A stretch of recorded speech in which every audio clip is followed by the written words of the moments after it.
굿모닝, 좋은 아침입니다. 오늘은 시 92편을 함께 묵상해 보겠습니다.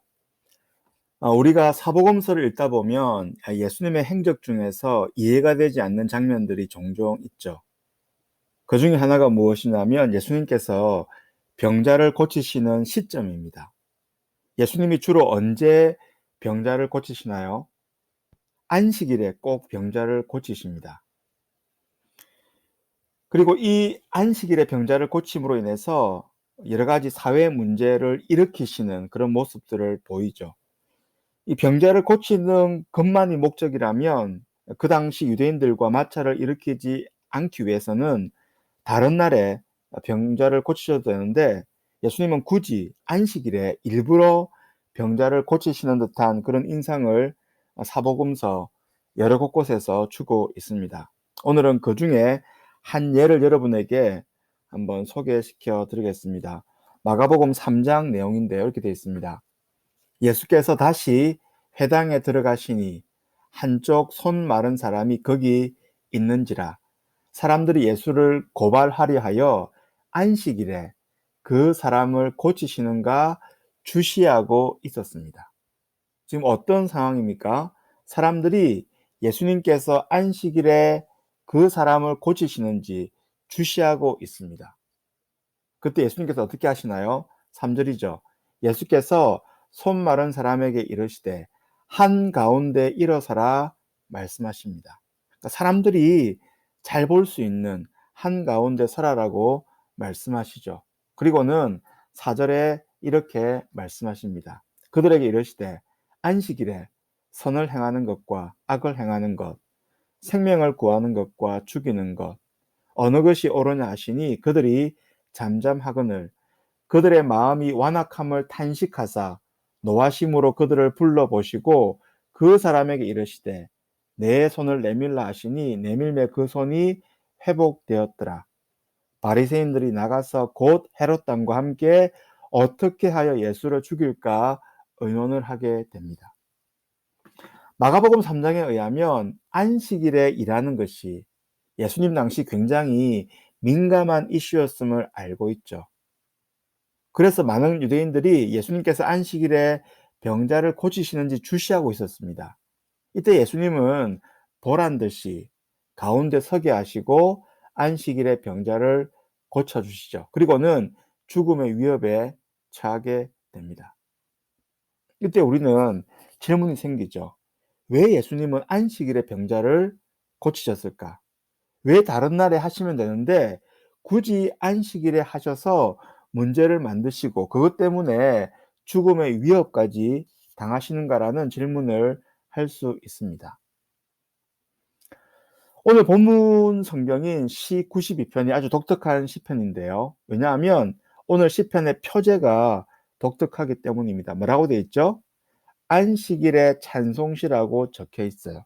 무슨 말이냐면 시 92편은 안식일에 부른 찬송입니다. 이 표제를 통해서 우리는 성경이 말씀하시고자 하는 안식일의 의미를 한번 생각해 볼 수 있습니다. 성경 창세기에 보면 하나님께서 6일 동안 세상을 창조하셨죠. 그리고는 제7일에 쉬셨습니다. 여기서 말하는 제7일은 6일 뒤에 7일이라든지 아니면 8일 전에 7일을 의미하지 않습니다. 여기서 말하는 7이라는 숫자는 하나님이 창조하신 것들의 완성을 의미합니다.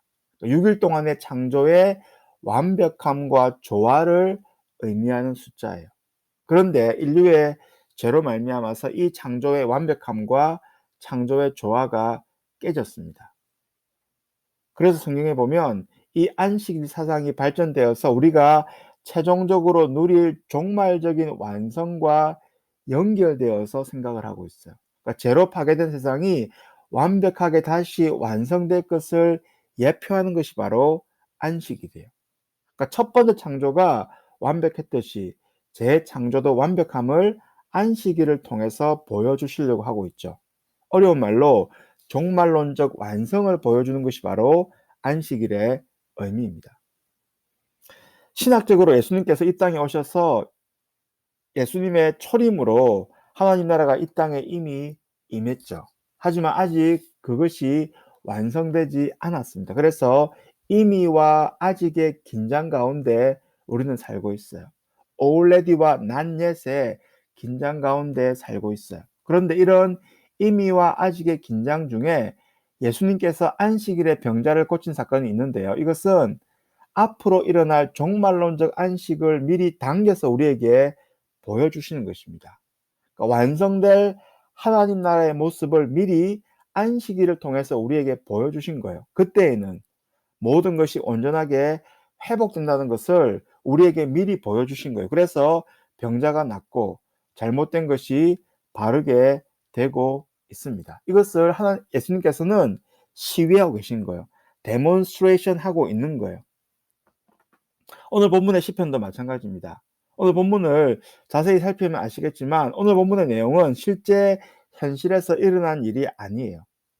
우리의 실제 현실에서 악한 자가 멸망을 합니까? 그렇지 않죠. 의인이 흥왕합니까? 그렇지 않아요. 실제 우리가 사는 세상은 많은 부조리와 많은 악이 성행을 하죠. 하지만 오늘 본문의 시편 기자는 안식일에 악인이 멸망하고 의인이 흥왕할 것을 노래하고 있어요. 이게 무슨 말이냐면 미래의 종말에 이루어질 일을 미리 당겨서 축하하는 것입니다. 앞으로 일어날 일을 이미 일어난 것처럼 노래하고 있는 것이죠. 이것이 바로 안식일에 우리가 축하해야 될 내용이라고 오늘 시편은 우리에게 말씀해 주고 있죠. 이런 의미에서 우리는 안식일, 이 안식일이 신약 시대의 주일로 바뀌었죠. 그러므로 주일을 어떻게 보내야 될까요? 과거에 예수님의 죽으심과 부활을 축하할 뿐만 아니라 미래에 이루어질 하나님의 나라의 완성을 바라보고 미리 그것을 축하하고 축복하는 것이에요.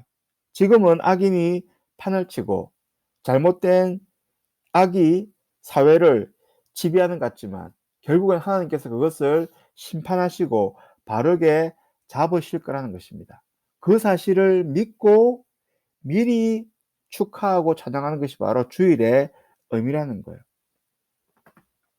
지금 주일 예배가 바로 그와 같은 의미가 있다라는 것입니다. 하나님 나라의 완성을 미리 당겨서 맛보는 거예요. 하나님의 백성들의 승리를 미리 축하하는 것입니다. 그러므로 우리는 주일을 잔치처럼 축하해야 됩니다. 과거에 예수님의 부활을 축하할 뿐만 아니라 미래에 이루어질 하나님 나라의 완성을 이 주일을 통해서 미리 축하하고 찬양을 하는 거예요. 오늘 본문의 시편 기자처럼 찬양과 감사로 드려야 하는 것입니다. 이런 의미에서 우리 크리스찬은 주일을 중심으로 살아야 돼요. 주일을 향해서 살아야 되고 이 주일에 우리가 회복이 일어나야 되고 이 주일에 새로운 비전을 품어야 하는 것입니다.